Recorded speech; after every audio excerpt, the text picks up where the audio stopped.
நான் உள்ளாட்சித்துறை அமைச்சராக இருந்த நேரத்திலே தான் ஊராட்சிகளுக்கு எல்லாவித வசதிகளையும் கொண்டு வர வேண்டும் சொல்லி ஒவ்வொரு கிராமத்திற்கும் 20 லட்சம் ரூபாய் நிதி ஒதுக்கி அதற்கு பிறகு பல்வேறு துறைகளின் சார்பில் ஏறக்குறைய 1 கோடி ரூபாய் நிதி ஒதுக்கி அனைத்து கிராம அண்ணா மறுமலர்ச்சி திட்டம் என்ற அற்புதமான திட்டத்தை திமுக ஆட்சி காலத்திலே தான் உருவாக்கி அதை நிறைவேற்றி தந்தோம்.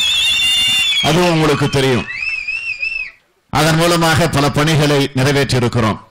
இதுவரையில் தமிழக வரலாற்று இல்லாத வகையில் 12,617 ஊராட்சி பகுதிகளில் லைப்ரரி நூல் நிலையங்களை உருவாக்கி தந்த பெருமையும் திமுக ஆட்சிக்குத்தான்.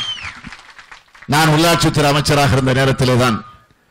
இன்னும் சொல்ல வேண்டும் என்று சொன்னால் இந்த ஈசனத்தம் ஊராட்சி என்பது விருது பெற்றிருக்கக்கூடிய ஊராட்சி. நான் உள்ளாட்சித்துறை அமைச்சராக இருந்த நேரத்திலே தான்.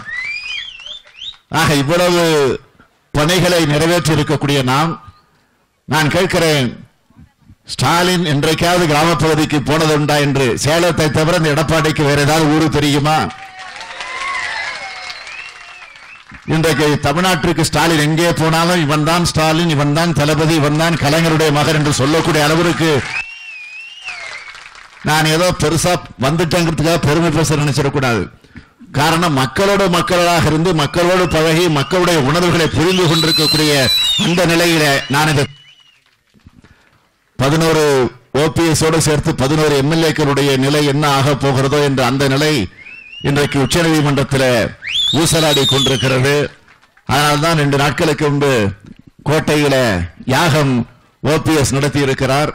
அதிலிருந்து எப்படியாவது தப்பித்துக் கொள்ள வேண்டும் என்பதற்காக அவர் யாகத்தை நடத்தி இருக்கிறார். யாக நடத்தல, சாமி தான் கும்பிட்டோம் அப்படின்னு சொல்றாரு. நீ சாமியோ கும்பிட்டியா யாக நடத்தியா எனக்கு கவலை இல்லை, உன் வீட்டுல நடத்தி இருக்கலாம். ஆனா கோட்டை என்பது உங்க அப்பா வீட்டு பணம் இல்ல, உங்க அப்பா வீட்டு கோட்டை இல்ல, மக்களுடைய வரி பணத்தால் நடைபெறக்கூடிய கோட்டை இது.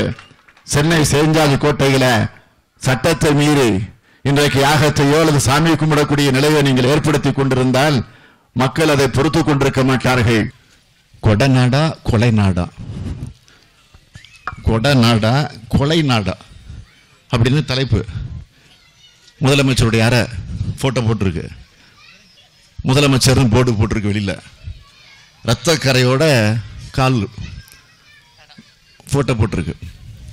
ஆக இப்படி ஒரு அக்கிரமம் எங்கேயா நடந்து, அதாவது ஜெயலலிதா அவர்கள் ஊழல் குற்றச்சாட்டில் சிக்கி சிறைக்கு போனாரு. அதுக்கு பிறகு தண்டனை வந்த பிறகு அவர் உயிரோடு இல்லாத காரணத்தினால சிறைக்கு போல.